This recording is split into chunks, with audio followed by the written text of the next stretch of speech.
नमस्कार साथियों, स्वागत है आपका ऑनलाइन एग्जाम अकेडमी के यूट्यूब प्लेटफॉर्म पर। जैसा कि आप सभी को पता है कि स्टडी से रिलेटेड जो वीडियोस है वो डालते रहते हैं। सो फ्रेंड्स, आज हम बात करने वाले लागत की धारणाएं यानी कि कंसेप्ट ऑफ कॉस्ट। हम लागत की बात करने वाले हैं, जो क्या होता है खर्चा। खर्चा मतलब बोले तो रुपीज, समझ आ रही है बच्चों को। 1000 रुपए, 2000, 5000, 50 लाख, 100 करोड़, एक्सेट्रा। क्या होती है लागत? पार्ट 8 क्लास 12 इकोनॉमिक्स का आज हम कंप्लीट करने वाले हैं पूरा फटाफट इसी चैप्टर में। सो फ्रेंड्स, देखिए लागत क्या होती है। किसी वस्तु का उत्पादन करने के लिए हमें क्या करना पड़ता है? जो खर्चा करना पड़ता है, हमें क्या करना पड़ता है? खर्चा करना पड़ता है। वो क्या कहलाती है? हमारी लागत कहलाती है।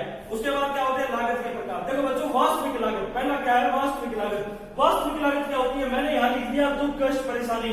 इसका मतलब ये नहीं है कि इसकी डेफिनेशन है। इसका मतलब ये हुआ कि किसी वस्तु का उत्पादन करने के लिए, किसी वस्तु का उत्पादन करने के लिए एक मनुष्य को जो दुख, कष्ट, परेशानी उठानी पड़ती है, वो क्या होती है? वास्तविक लागत होती है। फ्रेंड्स, डॉक्टर मार्क्सन जी जो थे, उन्होंने क्या कहा कि यह एक भावगत धारणा है, इसको मुद्रा में मापा नहीं जा सकता। कि वास्तविक लागत क्या है? एक भावगत धारणा है जिसको मुद्रा में मापा नहीं जा सकता। दूसरी है क्या है? अवसर लागत। अवसर लागत मैंने आपको पहले ही बता दी थी। किसी वस्तु का उत्पादन करने के लिए जो वस्तु का त्याग करना पड़ता है, वो क्या कहलाता है? अवसर लागत कहलाता है। यानी कि त्यागे गए सर्वश्रेष्ठ विकल्प का मूल्य क्या कहलाता है? अवसर लागत कहलाता है। समझ में आ रही है बच्चों के? स्पष्ट लागतें क्या होती है? क्या बोला मैंने? स्पष्ट लागतें वो खर्चे जिनका किसी वस्तु का उत्पादन करते समय जो खर्चा दूसरों को करना पड़ता है, वो क्या कहलाएगी? स्पष्ट लागतें। निहित या अस्पष्ट लागतें क्या होती है? बोला मैंने क्या? अस्पष्ट लागतें। अस्पष्ट लागतें यानी कि उद्यम। उद्यम क्या होता है? लाभ प्राप्त करने वाला। लाभ प्राप्त करने वाला। लाभ प्राप्त करने वाला क्या होता है? उद्यम होता है। तो उद्यम के द्वारा किया गया खर्चा, यानी कि दूसरा खर्चे नहीं करते, जो दूसरे लोग वो खर्चे नहीं करते। मतलब क्या हुआ कि निहित या अस्पष्ट लागतें वो लागतें होती है जो वस्तु का उत्पादन करने के लिए किसी दूसरे को नहीं करने पड़ते। उद्यम के खुद के साधनों के खर्चे जो दूसरे लोग नहीं करते। लास्ट क्या बच गया? मौद्रिक लागतें, कि किसी वस्तु को बनाने तथा उसे बेचने। ध्यान रखना, जब मौद्रिक लागतों की डेफिनेशन आएगी तो बनाने भी आएगा और बेचने भी आएगा। व्यय वाले दोनों आएंगे। किसी वस्तु को बनाने तथा उसको बेचने के लिए मुद्रा के रूप में जो हमें पैसा खर्च करना पड़ता है, वो क्या कहलाता है? मौद्रिक लागतें। फटाफट से इसको नोट करेंगे, समझ में आ गया? आगे क्या करने वाले हैं? मौद्रिक लागतें। मौद्रिक लागतें मैंने अभी आपको बताई थी, किसी वस्तु का उत्पादन करने के लिए, यानी कि बनाने व बेचने। मैंने दोनों चीजें बोली थी, व्यय वाली। बनाने व बेचने के लिए जो खर्चा करना पड़ेगा वो क्या होती है? मौद्रिक लागतें। कितने प्रकार की होती है? 3।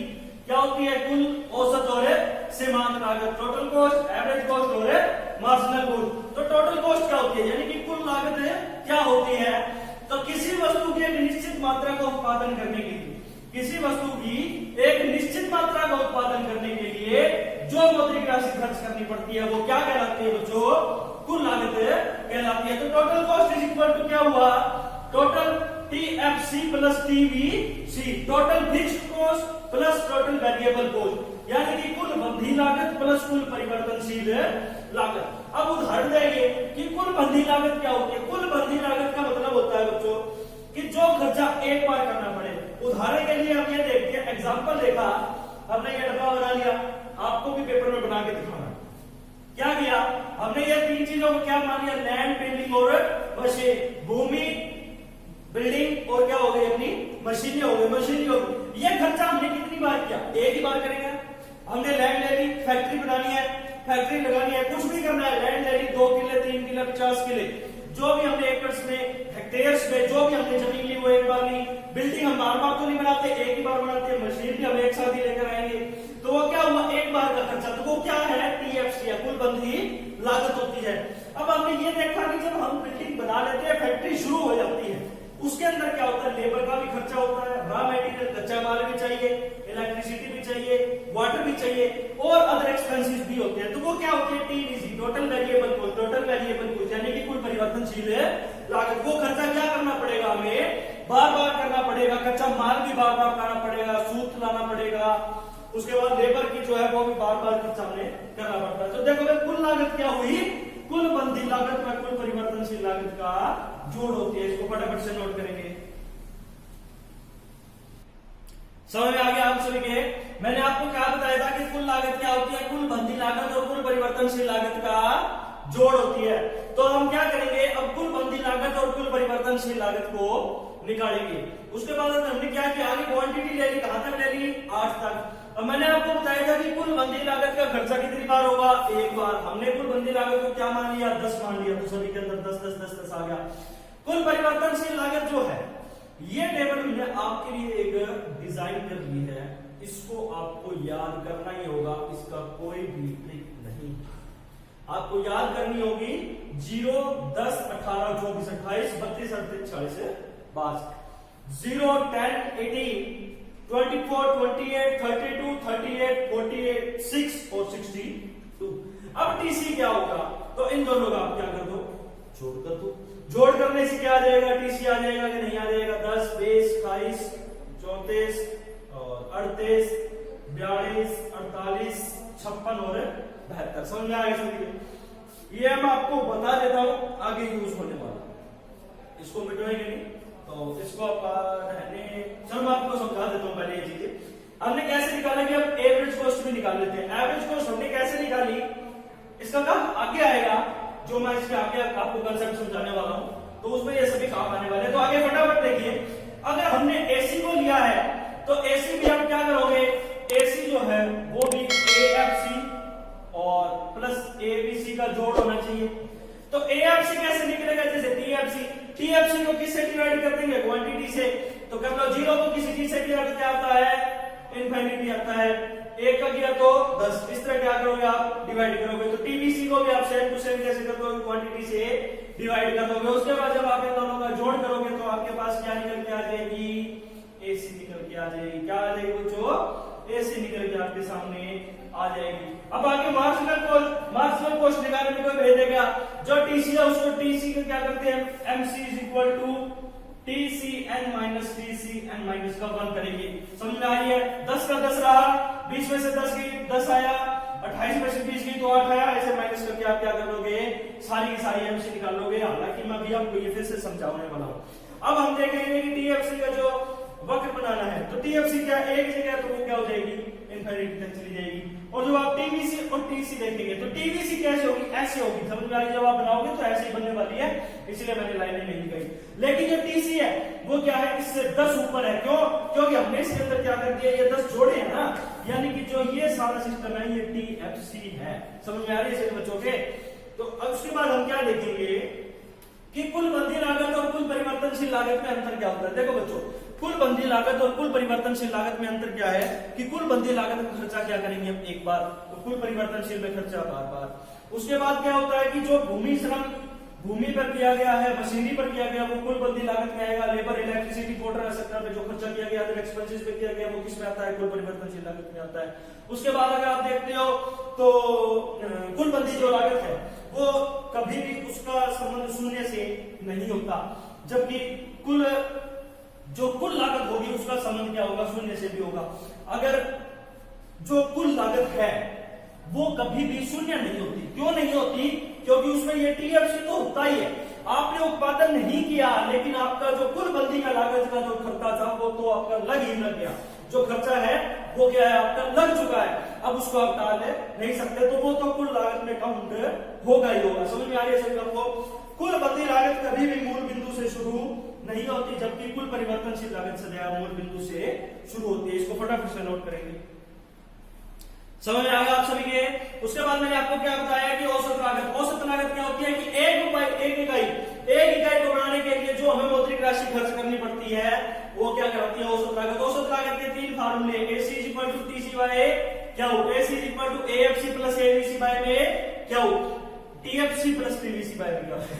समझ आगे क्या होता है? AC equal to AFC plus ABC। समझ में आ रही है आप सभी को? इसी तरह से आप डायग्राम बनाओगे, टेबल में आपको पहले बनवा लीजिए, आप इस टेबल को नोट कर लीजिए, बार बार इसको नोट किए और रिवाइंड करके दूसरी भी देख लीजिए। समझ में आ गई? सीमांत लागत क्या होती है कि किसी वस्तु की एक अतिरिक्त इकाई का उत्पादन करने से, क्या कहा मैंने? पूरी इकोनॉमिक्स में जहां मार्जिनल वर्ड आ जाएगा, मतलब एक अतिरिक्त इकाई का उत्पादन करने के लिए कुल लागत में जो अंतर आता है वो क्या कहलाता है? सीमांत लागत कहलाएगा। एमसी का फार्मूला मैंने आपको वहां ऊपर बता रखा है, TCN माइनस TCN माइनस 1, यहाँ पे फिर से लिख दिया। समझ में आ गई?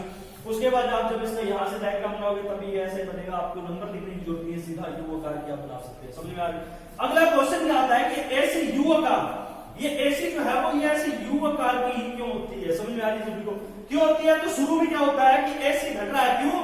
क्योंकि ए एफ सी और ए बी सी भी घट रहा है, लेकिन एक न्यूनतम बिंदु शायद ये हो सकता है। समझ में आ रही। जब आप टेबल में देखोगे तो आपको न्यूनतम बिंदु पता चलेगा, लेकिन एक न्यूनतम बिंदु के बाद ए बी सी के बढ़ने की दर ए एफ सी के घटने की दर से ज्यादा होती है, इसलिए वो क्या हो जाता है, बढ़ना शुरू हो जाता है। दूसरा पॉइंट आप क्या लिखोगे, आंतरिक बचतों व हानियों के कारण भी एसी क्या होती है, यू आकार की होती है। तीसरा जो लास्ट पॉइंट बच गया वो क्या है, घटते बढ़ते अनुपात का नियम, जो मैंने आपको 7 चैप्टर था उसके अंदर मैंने आपको कराया है। जिसने वो वीडियो नहीं देखी, लिंक डिस्क्रिप्शन के अंदर होगा, आप जाकर वो वीडियो देख सकते हैं। तो घटते बढ़ते अनुपात के नियम के कारण भी क्या होती है, एसी यू आकार की होती है। इसको फटाफट से नोट करो, समझ में आगे चलिए। अब अगला क्या है, 6 मार्क्स। यहां लिखा हुआ मैंने 6 मार्क्स। 6 मार्क्स का मतलब बोले तो 6 मार्क्स। 6 मार्क्स का ये क्वेश्चन जो है पेपर में आता ही आता है, एसी व एमसी में संबंध बताइए। तो संबंध बताना कोई मुश्किल है क्या, इतनी देर पड़ गया है, आप देखो फटाफट से बताते हैं। सबसे पहले एसी और एमसी की डेफिनेशन लिखेंगे। एसी क्या होती है, किसी वस्तु की एक इकाई का उत्पादन करने के लिए हमें जो खर्चा करना पड़ता है वो क्या कहलाती है, सूत्र। एमसी का क्या डेफिनेशन आएगी, किसी वस्तु के अतिरिक्त इकाई का उत्पादन करने जैसे जो खर्चा क्या है वो जो क्या है कुल लागत में क्या होगा, जो अंतर आता है। समझ आ गई। उसके बाद आप क्या लिखोगे, दोनों के फॉर्मूले। एसी का लिख दिया टीसी बाई क्या हो, AC is equal to TFC by TBC plus by में क्या हो, और AC is equal to AFC plus ABC है, MC is equal to TC N minus TC N minus है 1। उसके बाद आप लिखोगे कि जब औसत लागत घटती है तो सीमांत भी घटती है, लेकिन जो सीमांत है यानी कि जो एमसी है वो तेजी से घटती है और एसी क्या घटती है, धीरे धीरे घटती है। तो देख लो एमसी नीचे है, एमसी क्या हो रही है, अब तेजी से घट रही है। समझ में आ गई। ये दो पेड़ी उतर रही है, एक एक उतर रहा है, ठीक है। अगला पॉइंट क्या है कि जब एसी बढ़ती है तो एमसी भी बढ़ती है, लेकिन एमसी तेजी से बढ़ती है। एमसी क्या है, तेजी से बढ़ती है और एसी धीरे धीरे बढ़ती है। क्यों, एमसी को बहुत जल्दबाजी है, वो बहुत जल्दी जल्दी बढ़ेगी, तो वो क्या हो गया, फटाफट से जा रही है। समझ में आ गया आप सभी को। तो ये क्या होगा, एसी हो गया।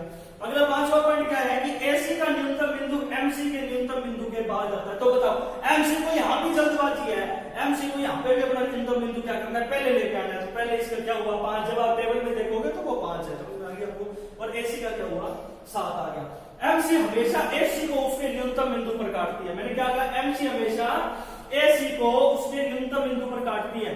खुद का तो पहले ले आई नंबर, दूसरे को काट के छोड़ेगी उसके न्यूनतम बिंदु पे, इसलिए क्या काट दिया। तो सो फ्रेंड्स ये था आपके लागत की धारणाएं, कंसेप्ट ऑफ कॉस्ट। यह होता है आपका चैप्टर का एंड।